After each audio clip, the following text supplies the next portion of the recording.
ಬಹಳ ಜನರ ಒಂದು ಮಹದಾಕಾಂಕ್ಷೆ ಏನು ಅಂತಂದ್ರೆ ನಾವು ನಮ್ಮ ಜೀವನದಲ್ಲಿ ಒಂದು ಒಳ್ಳೆಯ ಮೊತ್ತದ ಹಣವನ್ನು ಕ್ರೋಢೀಕರಣ ಮಾಡ್ಕೋಬೇಕು, ನಮ್ಮ ಜೀವನದಲ್ಲಿ ಫೈನಾನ್ಷಿಯಲಿ ಕಂಫರ್ಟಬಲ್ ಆಗಿರಬೇಕು. ಎಲ್ಲರಿಗೂ ನಾನು ಶ್ರೀಮಂತರಾಗಬೇಕು ಅನ್ನುವ ಆಸೆ ಇದ್ದರೂ ಕೂಡ ಶ್ರೀಮಂತರಾಗುವವರ ಸಂಖ್ಯೆ ಬಹಳ ಸಣ್ಣದು. ಯಾಕಂತಂದ್ರೆ ಬಹಳ ಜನ ಅವರ ಜೀವನದಲ್ಲಿ ಕ್ರಿಯಾಶೀಲರಾಗುವುದಿಲ್ಲ ಮತ್ತು ಒಂದಷ್ಟು ತಪ್ಪಿತಸ್ಥ ಮನೋಭಾವನೆಯಿಂದ ನರಳುತ್ತಾರೆ. ಮತ್ತೆ ಲೇಜಿನೆಸ್, ರಾಂಗ್ ಹ್ಯಾಬಿಟ್ಸ್ ಇಂದಾಗಿ ಶ್ರೀಮಂತರಾಗುವುದಿಲ್ಲ. ಇವತ್ತಿನ ವಿಡಿಯೋ ಅದರ ಬಗ್ಗೆ. ಶ್ರೀಮಂತರು ಶ್ರೀಮಂತರಾಗ್ತಾ ಹೋಗ್ತಾರೆ, ಬಡವರು ಬಡವರಾಗ್ತಾ ಹೋಗ್ತಾರೆ. ಕಾರಣ ಏನಿರ್ಬೋದು? ಮೊದಲನೇದ್ದು, ರಿಚ್ ಅನ್ನುವರು, ಶ್ರೀಮಂತರು ಅನ್ನುವರಿಗೆ ಹಣ ಅವರಿಗಾಗಿ ಕೆಲಸ ಮಾಡುತ್ತೆ. ಎರಡನೇದ್ದು, ಆ ರಿಚ್ ಪರ್ಸನ್ಸ್ಗೆ, ಶ್ರೀಮಂತರಿಗೆ ಒಂದು ಮೈಂಡ್ ಸೆಟ್ ಇರುತ್ತೆ, ಅದರಿಂದಾಗಿ ಅವರು ಯಾವಾಗಲೂ ಶ್ರೀಮಂತರಾಗಿ ಉಳಿತಾರೆ.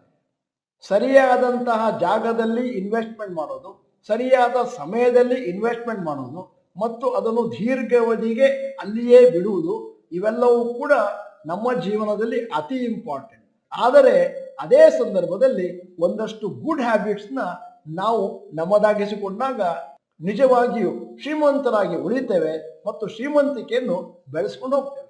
ಮೊದಲನೆಯ ನಿಯಮ, ಪೇ ಯುವರ್ ಸೆಲ್ಫ್ ಫಸ್ಟ್. ನಿಮ್ಮ ಜೀವನದಲ್ಲಿ ನೀವು ಒಂದು ಪ್ರಯಾರಿಟಿ ಅಥವಾ ಆದ್ಯತೆ. ನೀವು ಏನ್ ಮಾಡಬೇಕು ಅಂತಂದ್ರೆ, ನೀವು ಯಾವುದೇ ಬಿಸ್ನೆಸ್ ಅಲ್ಲಿ ಅಥವಾ ಸೆಲ್ಫ್ ಎಂಪ್ಲಾಯ್ಡ್ ಆಗಿದ್ರು ಕೂಡ ಮೊದಲಿಗೆ ನಿಮ್ಮ ಹಣವನ್ನು ತೆಗೆದು ಸಣ್ಣಿಡಬೇಕು. ನಿಮ್ಮ ಫೈನಾನ್ಷಿಯಲ್ ಪ್ಲಾನಿಂಗ್ ಹೇಗಿರಬೇಕು? Income minus savings is equal to expense. ಅದರ ಬದಲಾಗಿ ಬಹಳ ಜನ ಮಾಡುವ ತಪ್ಪು, income minus expenses is equal to savings. ಇವತ್ತು ನಾನು ಯಾವುದೋ ಒಂದು ಮದುವೆಗೆ ಹೋಗಿದ್ದೆ, ಅಲ್ಲಿ ಕೂಡ ಜನ ಮಾತಾಡ್ತಿದ್ರು, ಹಣವನ್ನು ಉಳಿಸ್ಲಿಕ್ಕೆ ಆಗೋದಿಲ್ಲ ತಿಂಗಳು.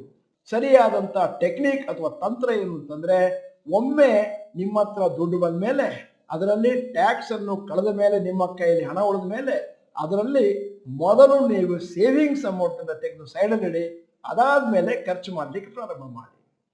ಶ್ರೀಮಂತರ ಮನಸ್ಥಿತಿಯ ಬಗ್ಗೆ ಮಾತಾಡ್ತಾ ಇದ್ದೇನೆ. ಏನ್ ಮಾಡ್ಬೇಕು ಅಂತಂದ್ರೆ, ಮುಂದಿನ ದಿನಗಳಿಗೆ ಸೇವಿಂಗ್ಸ್ ಮಾಡ್ತೇನೆ ಅಂತಂದ್ರೆ ನೀವು ಏನಿದ್ದರೂ ಕೂಡ 20, 25, 30, 40% ವರೆಗೂ ನಿಮ್ಮ ಹಣವನ್ನು ಉಳಿಸ್ಬೇಕಾಗುತ್ತೆ. ಒಮ್ಮೆ ನೀವು ನಿಮ್ಮ ಉಳಿತಾಯದ ಹಣವನ್ನು, ಅದೇನು 30%, 40% ಅಂತ ಹೇಳಿದೆ, ಅದನ್ನು ತೆಗೆದು ಬೇರೆ ಬ್ಯಾಂಕಿನ ಅಕೌಂಟ್ ಅಲ್ಲಿ ಹಾಕಿದ ಮೇಲೆ ಉಳಿದ ಹಣವನ್ನು ನೀವು ನಿಮ್ಮ ಡೈಲಿ ನೆಸೆಸಿಟೀಸ್, ರೆಂಟು, ಗ್ರಾಸರೀಸ್ ಮತ್ತು ಎಂಟರ್ಟೈನ್ಮೆಂಟ್ಗೆ ಬಳಸ್ಕೊಳ್ಬಹುದು. ಮೊನ್ನೆ ನಾನು ಬೆಂಗಳೂರಿನ ಒಂದು ನ್ಯಾಯಾಲಯಕ್ಕೆ ಭೇಟಿ ಕೊಟ್ಟಿದ್ದೆ. ಅಲ್ಲಿ ಒಬ್ರು ನ್ಯಾಯಾಧೀಶರು ಸಿಕ್ಕಿದ್ರು. ಅವರು ನನ್ನನ್ನು ಗುರುತಿಸಿದ್ರು, ಡಾಕ್ಟರ್ ಭರತ್ ಚಂದ್ರ. ಆಮೇಲೆ ಹೇಳಿದ್ರು, ಸರ್ ನಿಮ್ಮ ಫಾರ್ಮುಲಾ ನಾನು ಫಾಲೋ ಮಾಡ್ತಾ ಇದ್ದೇನೆ, ತಿಂಗಳು ಮೊದಲು ಏನು ಉಳಿಸ್ಬೇಕು ಅಂತ ಡಿಸೈಡ್ ಮಾಡ್ತೇನೋ ಅದನ್ನು ಸೈಡಲ್ಲಿ ಇಟ್ಬಿಟ್ಟು ಉಳಿದದ್ದನ್ನು ಮಾತ್ರ ಖರ್ಚು ಮಾಡ್ತೇನೆ. ಬಹುಶಃ ಇದನ್ನು ಎಲ್ಲರೂ ಮಾಡಿದ್ರೆ ಎಲ್ಲರಿಗೂ ಕಲ್ಯಾಣ ಆಗುತ್ತೆ. ಈ ಒಂದು ನಿಯಮವನ್ನು ನಾನು ಮಾತಾಡಬೇಕಾದ್ರೆ ಎಲ್ಲರೂ ಹೇಳ್ತಾರೆ ನಮಗೆ ಅರ್ಥ ಆಗಿದೆ, ಆದರೆ ಪ್ರಾಕ್ಟಿಕಲ್ ಆಗಿ ಅದನ್ನು ಮಾಡ್ತಾ ಇರುವವರ ಸಂಖ್ಯೆ ಅತಿ ಕಮ್ಮಿ. ಅದರಿಂದಾಗಿ ಅವರ ಜೀವನದಲ್ಲಿ ದೊಡ್ಡ ಮಟ್ಟದ ಹಣವನ್ನು ಕ್ರೋಢೀಕರಣ ಮಾಡಿಕೊಳ್ಳಿಕ್ಕೆ ಸಾಧ್ಯವಾಗ್ತಾ ಇಲ್ಲ. ಶ್ರೀಮಂತಿಕೆಯ ಹಾದಿಯಲ್ಲಿ ಹೋಗ್ಬೇಕು ಅಂತಂದ್ರೆ ಎರಡನೆಯ ನಿಯಮ, automate your savings as much as possible. SIP ಇಂದ ಬಹಳಷ್ಟು ಜನಕ್ಕೆ ಅನುಕೂಲ ಆಗಿದೆ. ಯಾಕಂತಂದ್ರೆ SIP ಅಂತಂದ್ರೆ ಮ್ಯೂಚುವಲ್ ಫಂಡ್ ಅಲ್ಲಿ ಒಂದು ನಿರ್ದಿಷ್ಟವಾದ ಮೊತ್ತವನ್ನು ನಿರ್ದಿಷ್ಟವಾದ ದಿನಾಂಕದಂದು ನಿರ್ದಿಷ್ಟವಾದ ಒಂದು ಸೆಟ್ ಆಫ್ ಮ್ಯೂಚುವಲ್ ಫಂಡ್ ಅನ್ನು ಹಾಕೋದು.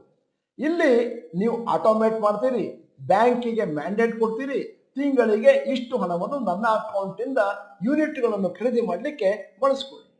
ಅದೇ ರೀತಿ ನಾವು ನೋಡಿರೋ ಅದೇ ರೀತಿ ಷೇರು ಮಾರುಕಟ್ಟೆಯಲ್ಲಿ ನಾವು SEP ಅನ್ನು ಕೂಡ ಮಾಡಬಹುದು. ಒಂದು ವ್ಯತ್ಯಾಸ ಏನು ಅಂತಂದ್ರೆ, SIP ಆಟೋಮ್ಯಾಟಿಕ್, SCP ಯಲ್ಲಿ ನೀವಾಗಿ ನಿಮ್ಮ ಹಣವನ್ನು ಹಾಕಬೇಕಾಗುತ್ತೆ. ಕೇವಲ ಕೆಲವು ಬ್ರೋಕರ್ಸ್ ಹತ್ರ ಮಾತ್ರ SCP ಅನ್ನು ಆಟೋಮ್ಯಾಟಿಕ್ ಮಾಡಲಿಕ್ಕೆ ಫೆಸಿಲಿಟಿ ಇರುತ್ತೆ. ರೆಸ್ಟ್ ಆಫ್ ದ ಟೈಮ್ ನಾವು ನಮ್ಮ ವಿಲ್ ಪವರ್ ಅನ್ನು ಬಳಸಿಕೊಂಡು SCP ಮಾಡಬೇಕಾಗುತ್ತೆ. ಇಲ್ಲಿ ಒಂದಷ್ಟು ಶಿಸ್ತು ಬೇಕಾಗುತ್ತೆ. ಷೇರು ಮಾರುಕಟ್ಟೆಯಲ್ಲಿ 20-30 ವರ್ಷದ ಹೂಡಿಕೆಯ ಬಳಿಕ ನಾವು ಹಿಂದಕ್ಕೆ ನೋಡಿದಾಗ ನಮಗೆ ಗೊತ್ತಾಗುವ ವಿಚಾರ ಏನು ಅಂತಂದ್ರೆ, ನಾವು ನಮ್ಮ SCP ಅನ್ನು SIP-ಯನ್ನು ಹೇಳಿಕೊಳ್ಳುವ ಮಟ್ಟಿಗೆ ಆಟೋಮೇಟ್ ಮಾಡಿಲ್ಲ ಮತ್ತು ಅದರ ಬಗ್ಗೆ ಜಾಸ್ತಿ ಚಿಂತನೆಯನ್ನು ನಡೆಸಿಲ್ಲ. ಹಲವಾರು ತಿಂಗಳು ಹಣವನ್ನು ಹಾಕಿಲ್ಲ. ಒಂದಷ್ಟು ಪೇಷನ್ಸು, ಡಿಸಿಪ್ಲಿನ್ ನಮ್ಮಲ್ಲಿ ಕಮ್ಮಿ ಇತ್ತು ಇತ್ಯಾದಿ. ಅದರ ಬದಲಾಗಿ ನಾವೇನಾದರೂ SIP-ನ SCP-ನ ಆಟೋಮೇಟ್ ಮಾಡ್ತೀವಿ ಅಂತಂದ್ರೆ ನಮ್ಮ ಸಕ್ಸಸ್ಸು ಜಾಸ್ತಿ ಆಗೋದ್ರಲ್ಲಿ ಎಡಮಾತಿಲ್ಲ. SIP-ಯನ್ನು ಮಾಡಬೇಕಾದ್ರೆ ಮತ್ತು SCP-ಯನ್ನು ಮಾಡಬೇಕಾದ್ರೆ ನಾವೇನಾದರೂ ಆಟೋಮ್ಯಾಟೆಡ್ ಮ್ಯಾಂಡೇಟ್ ಅನ್ನು ಕ್ರಿಯೇಟ್ ಮಾಡ್ತೇವೆ ಅಂತಂದ್ರೆ ಆಗ ನಮ್ಮ ಸಕ್ಸಸ್ ಮೇಲಕ್ಕೆ ಹೋಗುತ್ತೆ. ಈಗ ಯಶಸ್ಸಿನ ಹಾದಿಗೆ, ಶ್ರೀಮಂತಿಕೆ ಹಾದಿಗೆ ಮೂರನೆಯ ನಿಯಮ, ಇನ್ಕ್ರೀಸ್ ಯೋರ್ ಸೇವಿಂಗ್ಸ್. ನಮ್ಮ ಉಳಿತಾಯದ ಹಣವನ್ನು ಜಾಸ್ತಿ ಮಾಡಬೇಕು ಅಂತಂದ್ರೆ ಎರಡು ತಂತ್ರಗಳು. ಒಂದು, ನಮ್ಮ ಗಳಿಕೆಯನ್ನು, ಆದಾಯವನ್ನು ಜಾಸ್ತಿ ಮಾಡಿಕೊಳ್ಳೋದು. ಎರಡನೇದ್ದು, ನಮ್ಮ ಖರ್ಚುಗಳನ್ನು ಆದಷ್ಟು ಕಮ್ಮಿ ಮಾಡಿಕೊಳ್ಳೋದು. ನಮ್ಮ ಖರ್ಚುಗಳನ್ನು ಎಲ್ಲಿಯವರೆಗೆ ಕಮ್ಮಿ ಮಾಡ್ಕೊಂಡು ಹೋಗ್ಬೋದು ಅನ್ನುವಂಥದ್ದು ಸ್ವಲ್ಪ ಯೋಚಿಸಬೇಕಾದಂಥ ವಿಚಾರ. ಒಂದು ಲೆವೆಲ್ ಮೇಲೆ ಅದನ್ನ ಕಮ್ಮಿ ಮಾಡ್ಲಿಕ್ಕೆ ಆಗೋದಿಲ್ಲ. ಸರಿಯಾದಂತ ಟೆಕ್ನಿಕ್ ಏನು ಅಂತಂದ್ರೆ ನಮ್ಮ ಪ್ರಾವೀಣ್ಯತೆಯನ್ನು, ನೈಪುಣ್ಯತೆಯನ್ನು, ಟೆಕ್ನಿಕ್ ಅನ್ನು ಜಾಸ್ತಿ ಮಾಡಿಕೊಂಡು ಆದಷ್ಟು ಜೀವನದಲ್ಲಿ ಜಾಸ್ತಿ ಹಣವನ್ನು ಸಂಪಾದನೆ ಮಾಡೋದು. ಖರ್ಚನ್ನು ಕಮ್ಮಿ ಮಾಡುವುದು ಕಠಿಣ ಅಂತ ಹೇಳಿದೆ, ಅದೇ ಸಂದರ್ಭದಲ್ಲಿ ನಿಮ್ಮ ಇನ್ಕಮ್ ಅನ್ನು ಜಾಸ್ತಿ ಮಾಡ್ಕೊಳ್ಳೋದು ಬಹಳ ಸರಳ ಅಂತಾನು ಹೇಳ್ಬೇಕಾಗ್ತದೆ. ಕೇವಲ ಸಂಬಳದಿಂದ ನಮ್ಮ ಜೀವನ ನಡೆಯುತ್ತದೆ ಅನ್ನುವಂಥದ್ದು ಸುಳ್ಳಾಗತ್ತೆ. ನೀವು ಮಲ್ಟಿಪಲ್ ಸ್ಟ್ರೀಮ್ಸ್ ಆಫ್ ಇನ್ಕಮ್ ನ ಕಂಡ್ಕೊಳ್ಬೇಕಾಗತ್ತೆ. ಪಾರ್ಟ್ ಟೈಮ್ ಬಿಸ್ನೆಸ್ ನ ಇಂಪ್ರೂವ್ ಮಾಡಬೇಕಾಗುತ್ತೆ.